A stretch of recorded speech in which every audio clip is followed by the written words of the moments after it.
la question qu'on peut se poser finalement, et que je me pose dans le livre, d'abord c'est, est-ce qu'on n'est pas dans quelque chose, allez, une sorte de bonheur collectif, individualiste après tout, hein, on vient, on expérimente des petites choses, et toute la semaine, on est devant son écran d'ordinateur, on est devant son portable, et on reprend finalement des attitudes consuméristes. On habite, je sais pas, je pense par exemple à quelqu'un que j'avais eu en entretien qui habite à Puteaux, voilà, un lieu, une caméra, etc. Et parce que j'avais sympathisé. Et donc, quand il me raconte ça, je lui dis, il y a quand même il y a un gouffre là. Est-ce qu'il y a ce que tu vis au quotidien? Et ici, finalement, tu te donnes une sorte de bouffée d'air, de conscience, c'est-à-dire tu aères ta conscience parce que tu as mauvaise conscience d'être la semaine à Puteaux, et ici, tu viens là, c'est pour le piquer un peu, hein. Eh bien, il y a de ça, il y a de ça, pour certains. Pour certains, il y a de ça, c'est-à-dire que il y a un engagement qui est sincère, mais un engagement qui est défensif. Défensif parce que finalement, en vérité, il ne va pas renverser un système. En vérité, le projet de la défense, il est en train d'écraser tout ce bout des Hauts-de-Seine et au-delà. En vérité, ce projet de la défense, finalement, c'est le cheval de Troie du Grand Paris. Donc, on peut considérer que, après tout, ce sont des gens qui se donnent bonne conscience. Et ce sont des gens, finalement, évidemment, qui sont désillusionnés de la politique, qui considèrent que faire de la politique, c'est plus être dans les partis, mais en même temps, qui sont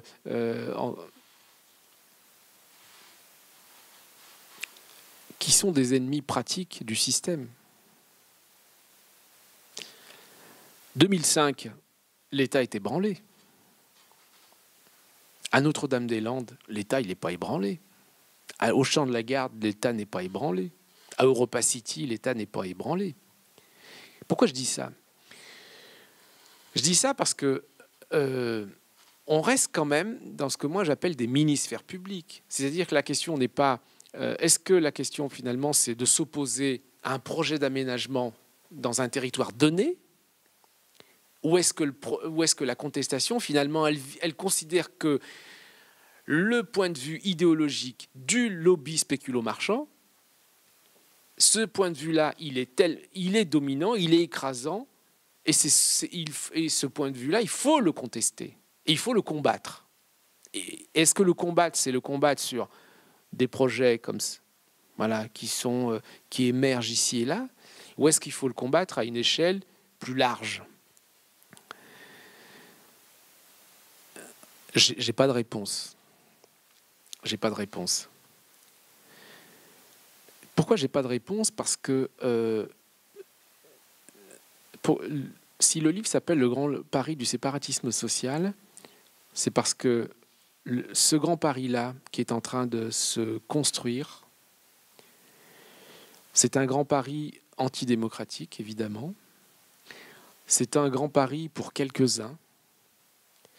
Et c'est un Grand Paris qui n'est pas contesté du tout. Encore une fois, il est contesté sur des micro-projets. Pourquoi il n'est pas contesté?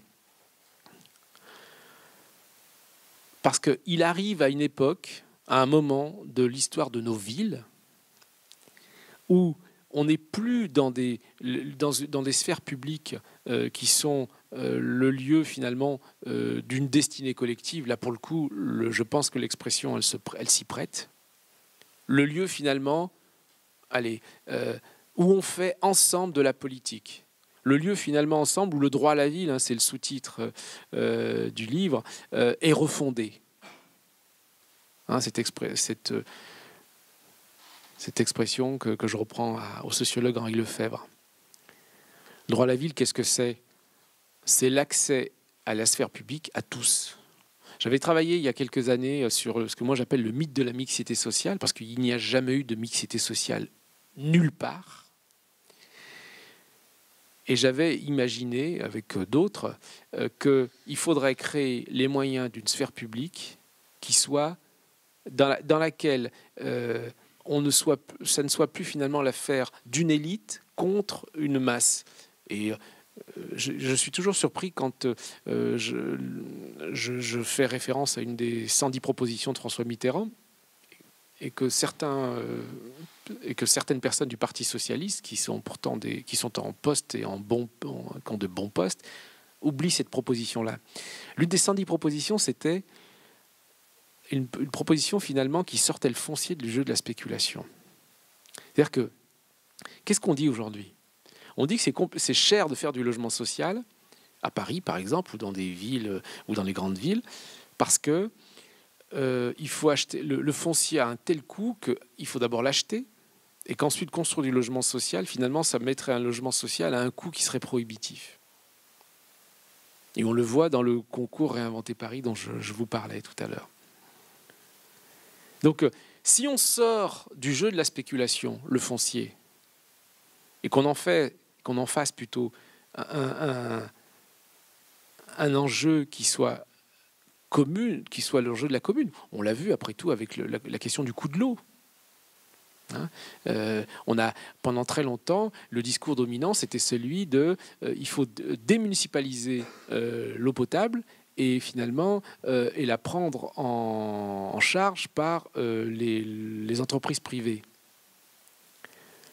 Or, on se rend compte que lorsque le politique finalement assume ses responsabilités et qu'il s'engage finalement à prendre à sa charge le coût de l'eau, eh bien finalement c'est un bien qui redevient public parce qu'il devient plus accessible à tous. On peut imaginer, mais là pour le coup ce serait une révolution. C'est le foncier finalement. C'est le foncier qui décide de là où les gens vont vivre. C'est parce que le foncier est cher que certains vont à la Grande Borne à Grigny et que d'autres vont à Puteaux ou à Courbevoie. Et donc moi je pense que les enjeux se situent là. Et je suis très surpris que on s'arrête uniquement sur des postures qu'on voudrait croire comme idéologiques, à savoir il faut faire du logement social ici et là, parce qu'on sait que on est dans du leurre. Et je crois que c'est ça qui est inquiétant dans le Grand Paris. C'est-à-dire que le Grand Paris du séparatisme social, il acte cette idée que la ville commune, c'est terminé. C'est fini. La ville publique, moi je l'ai écrit il y a très longtemps, est morte. Je l'ai écrit après avoir fait une étude sur, vous savez, la ville privatisée qui se construit autour des 2 stations touristiques Disney à Marne-la-Vallée. Disney fait 2 grands parcs, et en fait vous aviez 5 communes historiques qui étaient des villages, entre 200 et 400 habitants de mémoire, et qui aujourd'hui on a plus de 20 000 habitants.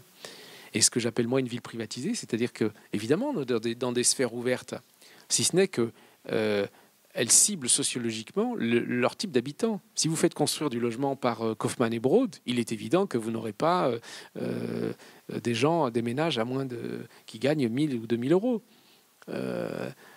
Si vous faites du logement social, et là je cite, et c'est incontestable, par 3F. 3F, c'est le bailleur social privé, du moins mixte, mais qui est considéré comme étant le bailleur social haut de gamme.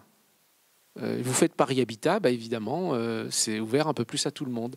Donc, le Val d'Europe avait été précurseur, pionnier, comme disent les Américains. Après tout, on est chez Disney là-bas, en matière de séparatisme, c'est-à-dire cette idée que finalement, la ville, dans une sphère néolibérale, est une ville finalement de semblables. Et semblable, c'est-à-dire qu'elle ne supporte plus la dissonance. Par contre, elle acte la ressemblance. Ce n'est pas un slogan, c'est le réel. Pour travailler là-dessus depuis un moment, je peux vous assurer que les choses, c'est comme ça qu'elles évoluent. Et donc, quand je dis que le Grand Paris, finalement, si aujourd'hui il est incontestable, si aujourd'hui il est pas débattu du tout, c'est parce que on est dans une sphère francilienne où, grosso modo, vous avez un lobby, investisseurs, promoteurs, finances, les banques, qui captent, au nom d'un aménagement urbain, le foncier le plus valorisé, d'accord, autour du plateau de Saclay, autour des grands projets. Donc, je pense au pôle de la santé dans l'Essonne et dans un bout du Val-de-Marne. Je pense à toute la première couronne. C'est intéressant de regarder comment finalement cette couronne est. On dit qu'elle est gagnée par la gentrification. C'est une vision sociologique, évidemment, mais en même temps, c'est dans les faits. Moi, quand j'ai travaillé, en 2000, quand j'avais fait un entretien avec l'ancien maire d'Ivry-sur-Seine, il me disait, chez moi, c'est 100% de logement social. Et ça sera jamais, il n'y aura jamais un promoteur privé. Je ne sais pas si vous êtes allé à Ivry aujourd'hui. Après, c'est l'évolution des villes. On peut, encore une fois, ne voyez pas un jugement moral dans ce que je dis. Je dis juste que si Ivry-sur-Seine, je ne sais pas si vous êtes allé à Ivry-sur-Seine et voir ce que c'est devenu aujourd'hui, ça monte en gamme, ça monte même très haut en gamme, et Vitry-sur-Seine bientôt, et donc vous avez toute la couronne comme ça, la première couronne qui est aujourd'hui hors d'atteinte des ménages moyens inférieurs. Donc si Ivry-sur-Seine aujourd'hui est une commune qui accueille de moins en moins de familles modestes, donc qu'est-ce qu'il leur reste? Et là je cite dans mon livre une étude de la CAF qui montre que donc une institution d'État qui montre que la part des foyers, des ménages les plus pauvres dans la seconde couronne, Seine-et-Marne, le bout du Val d'Oise, a explosé. Alors que dans le même temps, elle a diminué dans la première couronne. Alors qu'on pourrait imaginer qu'à la faveur de la crise, il y a une sorte de nivellement. Finalement, ça se vaut. La crise, elle touche partout. Ben non. Le Grand Paris du séparatisme social est un accélérateur finalement de ce phénomène de ségrégation, ce processus-là. Et donc, assez étonnamment, vous avez un Premier ministre, Manuel Valls, qui lors d'un comité interministériel en octobre dernier, qui, lorsqu'il présente finalement les projets urbains qui se développent à la faveur du Grand Paris, eh bien cite le Val d'Europe, donc la ville privatisée de Disney, cite Europa City, comme il cite Saclay, comme il cite, c'est-à-dire que tout le monde est faiseur de ville. Et la puissance publique, finalement, qui, elle, est garant de l'intérêt commun, général, et bien finalement, cette puissance publique, elle acte une forme, finalement, de clivage qui est en train de travailler fortement l'espace francilien. On parle d'espace francilien, mais ça peut être l'espace de toutes les grandes aires urbaines françaises, qui fait que vous avez d'un côté ce lobby-là qui propose une sorte de communauté, j'allais dire, assez élitaire, et vous avez l'État dans le même temps, parce qu'il faut quand même préserver ces communautés élitaires, qui va gérer la pénurie. La pénurie, c'est... on va s'arranger, on va faire en sorte que toutes les communes de banlieue défavorisées ne perturbe pas cet ordonnancement-là. C'est ce que moi j'appelle finalement, et c'est là où, c'est pour ça que je dis que les choses sont extrêmement inquiétantes, c'est que pourquoi l'idéologie libérale a gagné? Regardez, on peut prendre les choses par la sémantique. La méritocratie, c'est une belle terminologie. C'est l'éducation populaire, Ferdinand Buisson, je veux dire, tous ces personnages finalement militants. Cette idée que, pour résumer les choses à grands traits, le paysan peut devenir instituteur. Finalement, c'est ça la République. On donne les moyens à ceux qui n'en ont pas, de façon à ce qu'ils aient des trajectoires ascendantes, de façon à ce qu'ils s'émancipent, qu'ils deviennent des hommes, quoi. Mais finalement, la méritocratie, cette terminologie a été complètement altérée par le discours néolibéral. La méritocratie, aujourd'hui, c'est ceux qui en veulent. Ceux à qui on va donner une chance et qui savent la saisir. C'est-à-dire que c'est un jeu de bonneteau. C'est-à-dire qu'on a dit, et c'est ça où je pense que quand on parle de politique de la ville, je trouve qu'on parle de la politique de la ville d'un vrai leurre. On a considéré que l'égalité, finalement, qui n'est pas une valeur, mais qui est un droit. Bonjour. Parce que l'égalité, c'est finalement un principe de notre République. Et finalement, on est dans quelque chose qui est valorisant, et finalement quelque chose qui fait de l'en commun. Et bien cette égalité qui a été très longtemps contestée, moi j'ai retrouvé dans mes... un jour je vais chez un bouquiniste et je retrouve des bouquins du Club de l'Horloge. Vous savez, c'était ce qu'on appelle le think tank aujourd'hui, de l'extrême droite. Et le Club de l'Horloge contestait le mythe égalitaire, comme ils disaient, parce qu'ils estimaient que ça coûtait trop cher à la société, que c'était une vision très soviétique. Et quand on lit ce livre du Club de l'Horloge,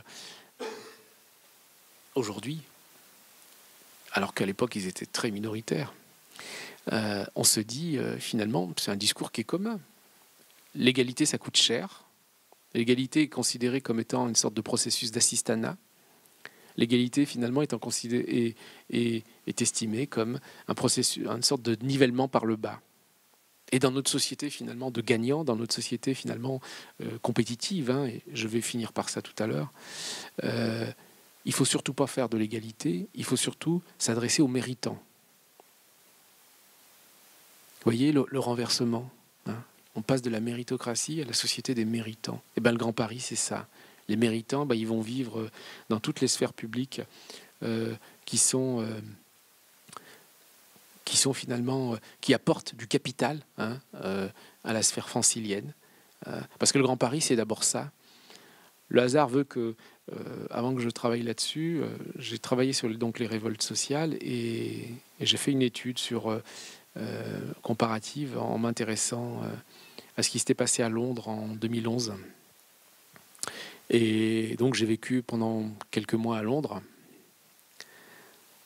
Et si on veut vraiment sortir des discours des magazines type Le Point, l'Express, etc., sur une sorte d'Eldorado, on s'installe là-bas et on crée son entreprise en 2 heures, on gagne beaucoup d'argent à la fin de la journée, une sorte de mythe comme ça, londonien, et qu'on regarde les choses telles qu'elles se passent. Moi, j'avais de la chance.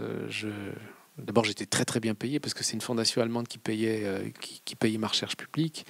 Et surtout, j'avais les moyens de pouvoir vivre à Londres. Je pouvais faire ce que je voulais. Voilà. Et d'abord, à Londres, on ne se soigne pas.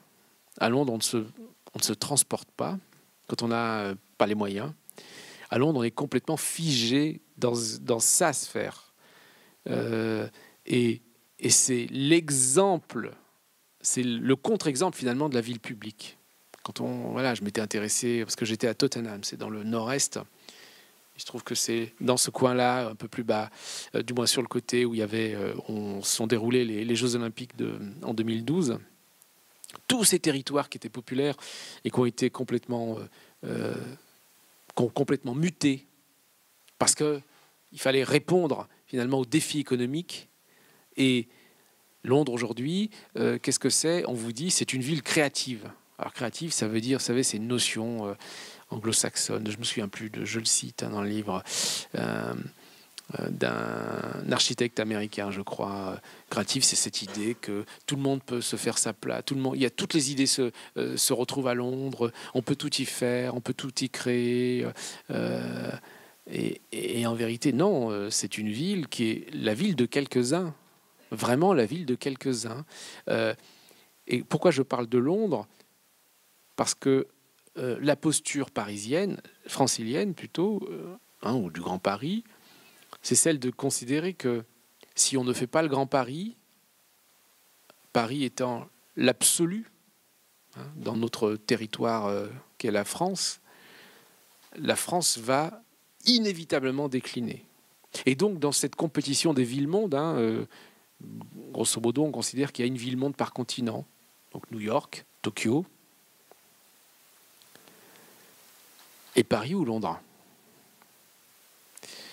Eh bien, si la France ne veut pas sortir du jeu de l'économie, si la France ne veut pas être la ville tiers-mondiste, eh bien, il faut accepter tous les dégâts collatéraux dans cette évolution-là. C'est pour ça que je me suis très longuement arrêté sur la situation londonienne, citant également ce qui se passe à New York. C'était Bloomberg qui disait qu'est-ce que ça serait génial si à New York on avait tous les milliardaires russes qui venaient s'installer. Mais il a raison de son point de vue. Et j'aimerais finir par le lobby du BTP. Et je crois qu'il y a eu un article dans le Monde diplomatique il n'y a pas longtemps. Oui, Bouygues au Kazakhstan, je crois. C'est quelque chose qui n'est pas connu du tout.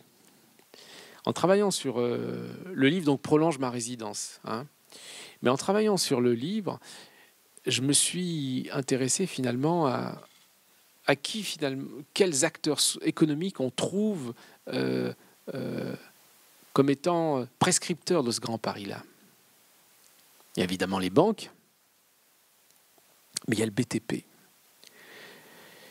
Et le BTP est d'abord, quand on dit lobby, on a l'impression qu'on est dans quelque chose, dans une sphère qui est masquée. Pas du tout. Ils ne sont pas masqués du tout. Ils font les choses à visage découvert. Pourquoi ils font les choses à visage découvert? Parce qu'ils ont gagné. Et bon, eux considèrent qu'ils ont gagné. Parce on m'a raconté que le BTP était au courant des annonces de Manuel Valls, et je suis alimenté à bonne source, des annonces de Manuel Valls avant même que ses propres ministres sachent quelles annonces il allait faire.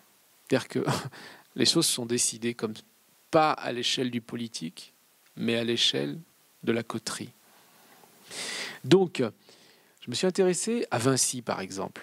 Vinci qui fait, du moins qui a été choisi dans le cadre du partenariat public-privé. Je ne reviendrai pas là-dessus, il y a des choses dans mon livre, pour reconstruire Notre-Dame-des-Landes, mais ailleurs. Vinci a créé en 2010 un think tank qui s'appelle la Fabrique de la Cité. C'est beau, ça. Et qui on trouve? La directrice générale du Grand Paris. Un organisme institutionnel. On retrouve des chercheurs, des sociologues, des journalistes, des économistes, voilà. Ils ont réussi à s'entourer d'élus locaux aussi, de gens finalement qui sont, pour certains, pour beaucoup, incontestables. Parce que Vinci considère que la ville telle qu'elle s'est développée aujourd'hui est dans une sorte d'impasse et que c'est de sa responsabilité, en tant qu'acteur économique, d'apporter une autre réponse aux défis urbains. Je dis les choses comme ça, mais il faudrait retrouver les citations. Et donc, chaque année, la Fabrique de la Cité organise une sorte de séminaire à Stockholm, à Lisbonne, à je ne sais où. Et vous avez un certain nombre de décideurs locaux qui sont invités. Alors, on pourrait considérer que les gens sont tout à fait clairs, transparents, et que c'est pas parce que vous allez ou architecte, vous allez à un séminaire payé vous êtes invité à l'étranger, à Barcelone en juillet, que vous allez vous laisser finalement contaminer par le discours de Vinci. C'est pas sûr. Et la Fabrique de la Cité, c'est vraiment une machine de guerre très intéressante, puisqu'elle elle fait des propositions qu'elle soumet aux politiques. Eiffage aussi. Eiffage a créé un think tank qui s'appelle Phosphorescence. Phosphorescence, je regardais, ils sont en train de construire un nouveau quartier, un écoquartier à Marseille, vous savez, dans ce programme Euromed. Mais pas qu'à Marseille, j'ai vu qu'ils étaient à Strasbourg, ils étaient à Grenoble, évidemment l'Île-de-France. Parce que le Grand Paris, en termes de marché, c'est le plus gros marché en Europe. Donc, pourquoi je dis que c'est la mort de la ville publique? C'est-à-dire que, qu'est-ce que c'est la ville? La ville, c'est des individus, je crois, hein, après on peut contester ma définition, qui décident comment ils vont vivre ensemble. Qu'est-ce qu'on fait ensemble? C'est ce que j'expliquais à la ferme du bonheur. On expérimente des choses, on se confronte, on débat, après on se met d'accord, après on est en désaccord. Mais toujours que, in fine, on arrive à quelque chose qui fait de l'en commun. Parce que la sphère publique, c'est du bien commun. Dès lors que ce sont les opérateurs économiques qui deviennent des prescripteurs de la ville, c'est-à-dire qu'il ne s'agit pas de construire seulement des stations de métro, il s'agit de construire autour des stations de métro des programmes immobiliers, des équipements publics, des centres commerciaux, des écoles, etc. À partir du moment où ce sont ces acteurs économiques-là, finalement, qui dessinent le futur de la sphère publique, il ne me semble pas que les acteurs économiques soient des philanthropes. À la fin d'année, ils font des bilans. Profit, donc bénéfice, déficit, coût. Donc, est-ce que la ville, c'est ça? C'est pour ça que on énonce finalement les choses. Hein, et pardon de me lire, mais faire reconnaître le droit à la ville pour tous, c'est en finir avec la machinerie du sparadrap. L'action efficace, ce serait un appel à une refondation de la ville, c'est-à-dire sortir le foncier du jeu de la spéculation. Réduite par le capitalisme au niveau d'une banale marchandise, la ville n'est plus habitable, mais seulement à vendre ou à louer. Un vaste monopoly où les individus les plus aisés acceptent de payer des fortunes pour ne plus vivre à proximité des pauvres et des étrangers. Il est urgent de désarticuler cet ordre monopolistique.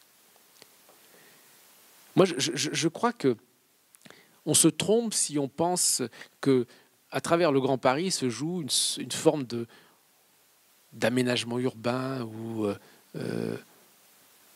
de décentralisation, vous voyez, un peu ces politiques héritées du temps de la Datar et de la France gaulliste. Non, on est vraiment dans une guerre urbaine, c'est-à-dire la guerre de